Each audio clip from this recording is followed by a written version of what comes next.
as I'm saying, things are probably going on. People are dropping things in, so feel free to drop in links to keep everyone informed. Let's go to Europe for the next bit. It's a shame Trev's not here because he loves this boy. Adrien Rabiot, we love him. We love his ma. They love a scrap, don't they? They want it on the cobbles, these two. It doesn't look like a move's going to happen, but it's important to say De Zerbi kind of alluded to it in his press conference the other day. If they can shift him, I think they will. They've got rid of Jonathan Rowe, the other guy that was in the fight, the England 21 star from the tournament, scored the winning goal. He's now a Bologna player. This one's interesting, though. I would love to see, as it says on the screen, Adrien Rabiot at either Aston Villa or West Ham, and Veronique with him at either of those, because that's just a match made in heaven, isn't it? A PSR club or West Ham with all their troubles right now. That being said, Rabiot is a good footballer, of course, we know this, and you do just wonder if there's a bargain deal to be done there. Marseille have bought a few players in recently. They bought Emerson from West Ham, so they made, obviously, connections, contacts there, if you want to call it that. So Rabiot is absolutely one to keep an eye on before the window shuts. This one, I'm almost sad, genuinely a little bit, as I put this on screen. I said this to Trev and Transfer Show a few weeks ago. This is a brilliant guy, does a lot for charity, and even today, if you saw on the Liverpool website, he was doing the bits for the foundation, wasn't he, with Guehi Gakpo? So that's twice in 2 weeks he's done bits for them. But we got it, didn't we? As Romano tweeted at, what time was that today? It wasn't too long ago, was it? I'm just getting over this. 6:21, so around an hour ago. Kostas Tsimikas to AS Roma. But here we go. It is a loan deal, and Roma covered the salary for a year. Tsimikas really wanted the move. And to be fair to Kostas, he deserves this. I think he will absolutely flourish under Gasperini, and thinking about how he liked to play at Atalanta, what he will bring to Roma. Just a great move. And also I was thinking, considering it's Roma, he'll be able to get some great advice, won't he? Because Ali will know all about the club and the city. Mo, his best mate, will know all about the club and the city as well. So you no doubt they've briefed him. You probably think Salah set him up in a pad somewhere, hasn't he? His best mate already. Let's hope this works out for Kostas. No buy option, though. Important to say, no option, no obligation. It is a straight loan. 100% of wages covered. Sad to see, but we're expecting the announcement on that one soon.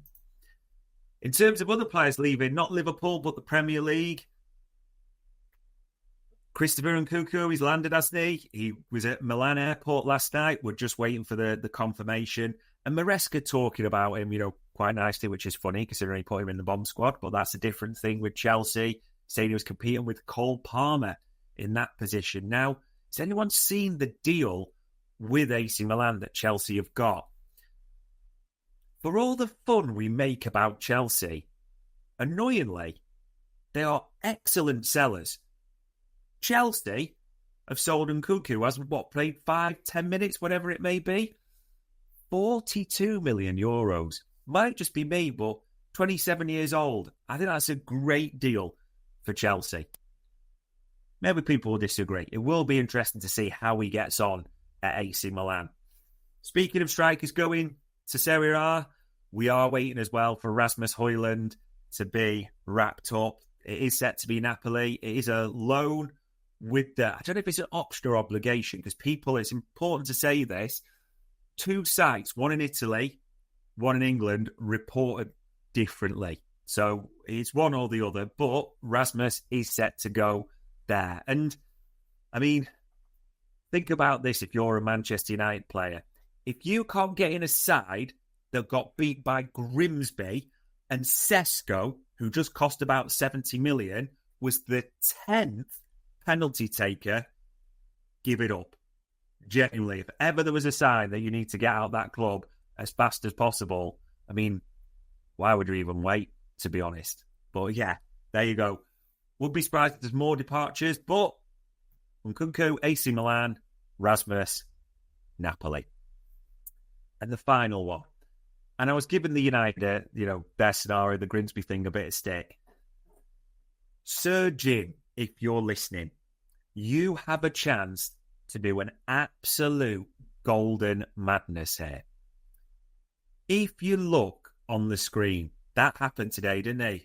Another sacking, another compensation package for Jose. Fenerbahce part ways with him, and the Portuguese head coach won't continue at the club because they missed out on Champions League qualification. The Bashkans were not happy. Now, speaking of not happy, as the reports were in the press today, Sir Jim and the various board are not happy with Ruben Amorim, who I can only describe as a mini meltdown. Did you see it where they were losing against Grimsby and he was playing with little magnets on his tactics board like guess who? It was insane, wasn't it, really? Even in the press conference, he was talking about it today. The reports are just starting to drip through. Could you imagine the sheer joy if one Portuguese manager was to leave Old Trafford and a certain Portuguese manager on the screen would return? I reckon he'd take it as well, by the way, just because it's Jose, and Jose is Jose with his attitude, isn't he? I think it could be absolutely golden. Not holding my breath, but yeah, big names in Europe. So just to recap, because I know a few still asking me about things, top of the show, Isak, we're expecting, aren't we? It's likely. That is the word from all the Geordie journalists. Because Wolfgang, he's doing his media as we speak. He might have completed it. It might be announced any minute. Strand Larsen maybe as well. Visser maybe as well. As the strapline says there, the dominoes are falling. Badsetic, staying for continued development. Just need to be clear on that. That is the info me and Trev have. He will be the new Tyler Morton.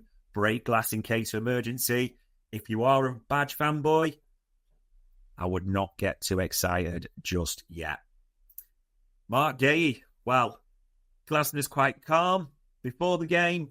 Maybe jet lag or a bit tired from his Norway flight. As Trev flagged to me, he was not happy in this interview today. We cannot lose him. But all the noise is that, and we know Palace agreed a deal for one, they're looking to do for another, is the likelihood of Mark Guehi arriving at Anfield. And as highlighted there, that's the noise on the Palace website at the same time. Is Cody Gakpo one? Just to say it again, not able to stand anything up. Rick Elfrink has either got a scoop or he's not. But no one else were able to get it up and stand it up from. We will see if anything develops on this.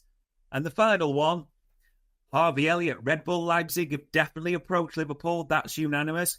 Paul Joyce saying no bid is submitted yet. So we're almost waiting there. Lewis Steele tweets that there's two elements. It's almost a conditional sale, that it's got to be an offer, Godfather style, too good to refuse, and Liverpool have got to get another attacker in. So it's a conditional sale. However, Paul Gorst, as he tweets there in his full story, almost the not for sale angle. Liverpool look to stand firm. Again, as me and Trev were saying, fully suspect it's a case of when Isak comes in the door, touch wood, a great move for Harvey, who is going to get no minutes practically in a World Cup yet. And I know we touched upon it. I went through there. People will stay on the Morgan Rogers show. We're manifesting that. We're wanting that to be true. Not doubting Indy. Let's just see if anything develops before the end of the window.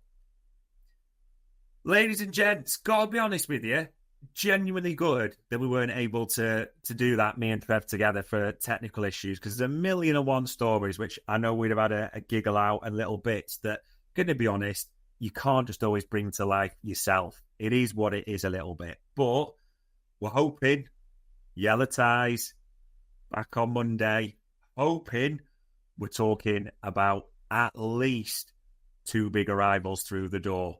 Hoping there's even more. But on Friday, the 29th of August, that was another transfer show for Anfield Index.